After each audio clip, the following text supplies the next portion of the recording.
నమస్తే అండి, నేను మీ Raghavendra, audiologist and speech language pathologist, rainbow speech and hearing clinic, Mancherial.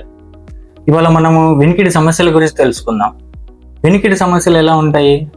సాధారణంగా అందరికీ తెలిసిన భాషలో చెప్పాలని అంటే ఏదో చీము వచ్చినప్పుడు కానీ, లేదంటే లోపల ఇంకేదైనా ప్రాబ్లమ్స్ ఉన్నప్పుడు కానీ మనకి వినికిడి సమస్య అనేది ప్రారంభం అవుతుంది. కొంతమందికి నర్వ్ ప్రాబ్లంతో కూడా సమస్య అనేది వస్తూ ఉంటుంది. అది ఒకరికి అందరికి ఒకేలాగా ఉండదు, ఒక్కొక్కరికి ఒక్కొక్కలాగా ఉంటుంది. కొందరికి మధ్య చెవిలో ప్రాబ్లం ఉంటుంది, కొంతమందికి ఇన్నర్ ఇయర్ లో ప్రాబ్లం ఉంటుంది. సో అలాంటివి మనం డివైడ్ చేసుకోవాలి. అది ఎలా తెలుస్తుంది అంటే మనకి వినికిడి పరీక్షలతోటి మనకు తెలుస్తుంది. వినికిడి పరీక్షల్లో మనకు మెయిన్ గా చేసుకోవాల్సినవి pure tone audiometry, impedance audiometry.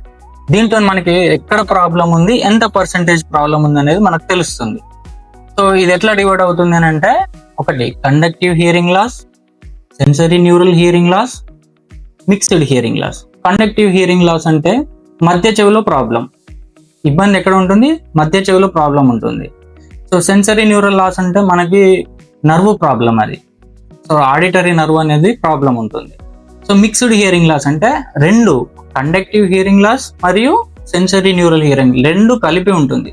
దీంట్లో మనం ట్రీట్మెంట్ తీసుకున్నప్పుడు కొంత తగ్గుతూ ఉంటుంది.